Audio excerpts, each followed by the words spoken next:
menjaga kesehatan ginjal dan perawatan pengidap penyakit ginjal di masa saat ini. Ya, jadi nanti kita ngobrolin mengenai jenis-jenis kerusakan ginjal yang bisa terjadi, ya. Nah, ini dia. Penyakit ginjal adalah gangguan struktur. Jadi si ginjalnya akan berubah bentuknya, ya, mengakibatkan tidak berfungsi atau kita bilang mengalami gangguan.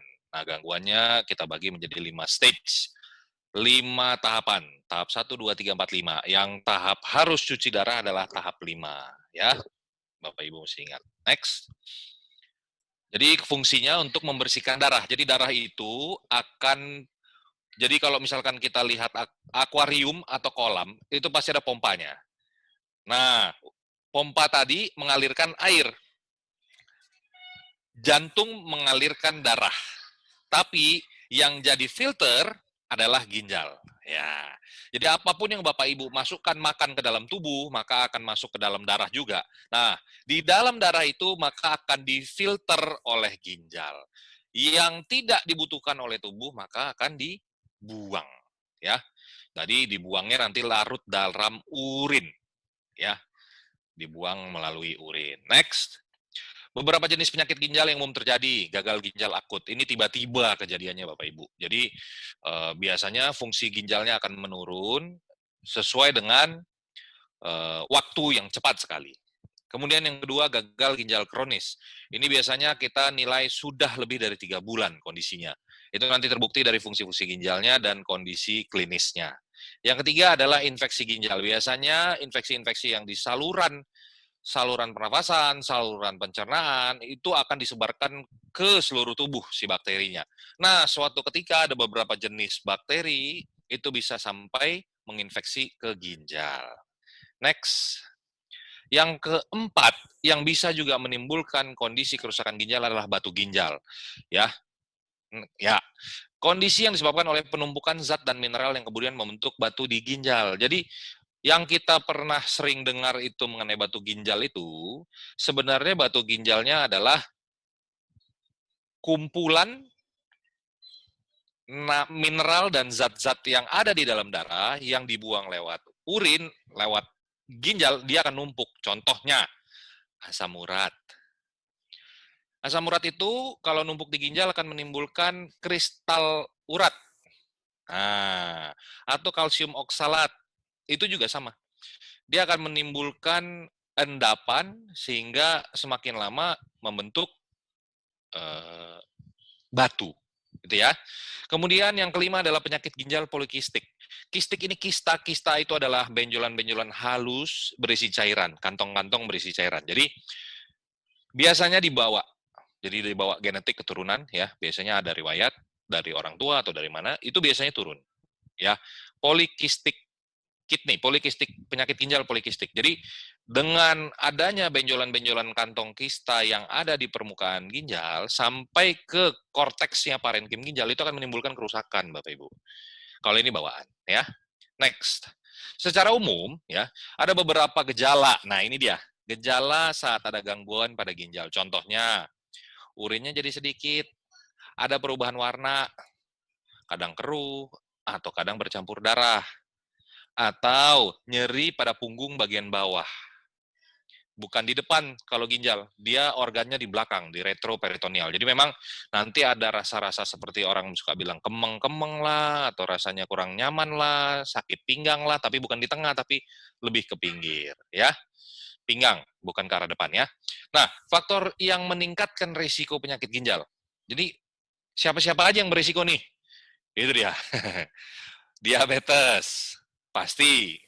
Darah tinggi, penyakit jantung, atau penyakit hati. Ya, memiliki riwayat keluarga yang mengidap penyakit ginjal biasanya lebih besar terkena. Karena secara statistik mengatakan seperti itu, ada riwayat di keluarga. Mengalami infeksi saluran kemih berulang, ya, atau infeksi sampai ke ginjal yang berulang. Ini resiko sampai gagal ginjal, kerusakan ginjal, ya. Itu obesitas, ya, kelebihan berat badan dan terlalu banyak makan kandungan garam dan gula, ya. Tapi yang paling penting adalah yang paling terakhir, ya, Bapak Ibu coba lihat, jarang minum air putih. Kenapa? Kalau seandainya Bapak Ibu makan minum Terus ada hasil-hasil metabolit yang harus dibuang lewat ginjal, keluar lewat urin.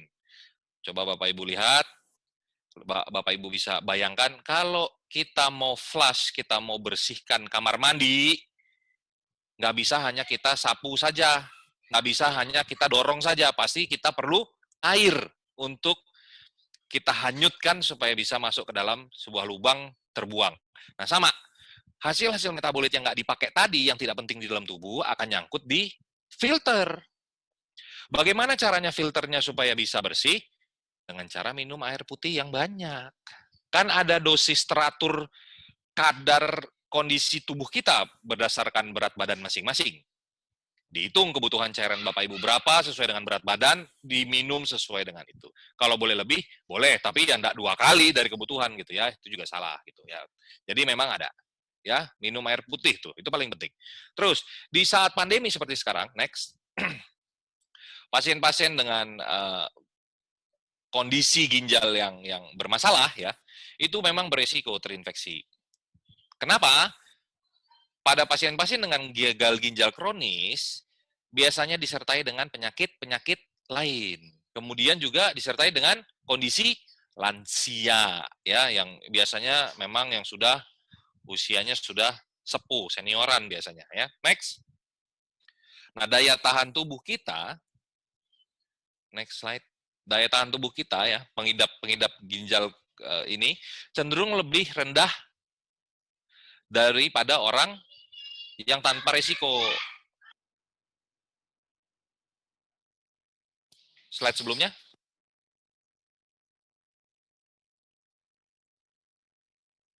Slide sebelumnya. Nah, ini dia. Oke.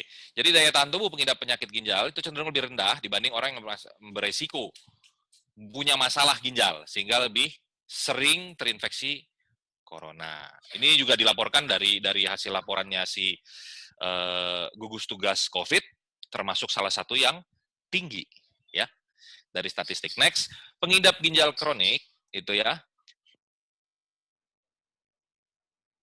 diimbau untuk tetap rutin kontrol dan melakukan cuci darah sesuai dengan jadwal yang ditetapkan dengan memperhatikan protokol kesehatan. Jadi memang kalau Bapak Ibu yang sudah memang ada jadwal untuk cuci darahnya harus tetap di rumah sakit itu, di center itu, di klinik itu, klinik cuci darah. Jadi jangan jalan-jalan. Itu memang anjurannya dari Pernefri, Perhimpunan Nefrologi Indonesia ya, spesialis ginjal dan pembuluh darah ya, ginjal dan hipertensi.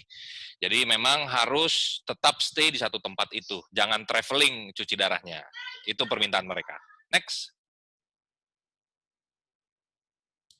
Nah, dalam langkah pencegahan, jadi memang rumah sakit dan klinik pencuci darah mulai melakukan screening. Jadi ini mau tidak mau, karena yang lain juga kan inginnya sehat gitu ya. Jadi di dalam satu instalasi cuci darah itu memang harus di screening gitu ya. Next.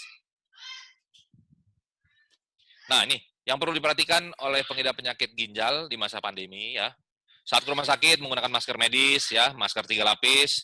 Nanti setelah pulang dari rumah sakit maskernya dibuang, kemudian mandi, bersihkan badan dan lain-lain ya. Membawa hand sanitizer kalau memang belum sempat untuk cuci tangan. Kalau memang sempat untuk cuci tangan lebih baik cuci tangan. Menjaga pola makan dan pola istirahat Bapak Ibu yang sudah gagal ginjal dengan cuci darah biasanya cairannya juga dibatasin. Coba ditaatin, jangan sampai overload, kelebihan cairan. Kalau kelebihan cairan nanti Bapak Ibu sendiri yang sesak dan sulit urusannya. Biasanya seperti itu. Minum obat secara teratur, obatnya jangan sampai putus. Kalau memang ada darah tinggi, tadi ada diabetes, itu harus minum obat secara teratur supaya bisa kontrol tensi dan gula darahnya. Kemudian yang terakhir adalah hindari stresnya, itu penting. Ya, Bapak Ibu secara tidak sadar, udah mau cuci darah sulit, kondisi pandemi, terus kemudian ada penyakit-penyakit lain, tapi jangan dibuat jadi stres, ya. Ingat. Next, kesehatan ginjal dapat dijaga dengan olahraga teratur. Jadi, orang dengan gagal ginjal bukan tidak boleh untuk olahraga, boleh. Ya, kontrol gula darahnya, bagaimana kalau ada gula darahnya tinggi, pantau tekanan darah, tidak merokok. Kalau boleh nih dianjurkan tidak merokok karena memang kerugiannya banyak. Ya, makan makanan sehat, konsumsi asupan harian air ya yang cukup. Kalau sudah gagal ginjal, ada anjurannya berapa cc dalam 24 jam ya. Next. Dengan menjaga pola hidup dan pola makan yang sehat, ini dapat menjaga dan meningkatkan imunitas tubuh, termasuk pada pasien-pasien dengan kondisi gangguan fungsi ginjal. Next. Bagaimana manfaat-manfaatnya air dan inhalasi hidrogen untuk bantu kesehatan ginjal? Apakah ada? Nah, ini dia. Next slide. Gas hidrogen dapat mengatur aktivitas antiinflamasi dan antioksidan. Jadi, pada pasien-pasien dengan gagal ginjal, biasanya ada proses inflamasi di dalam tubuh. Udah pasti. Bukan hanya karena urusan ginjalnya, tapi masalah-masalah ancaman dari hal-hal lain yang bisa menyerang tubuh, ya. Sudah fungsi ginjalnya terganggu, nah sistem kekebalannya itu harus tetap ditingkatkan, ya. Jadi antiinflamasinya juga dan antioksidannya juga harus ditingkatkan, ditinggikan, ya.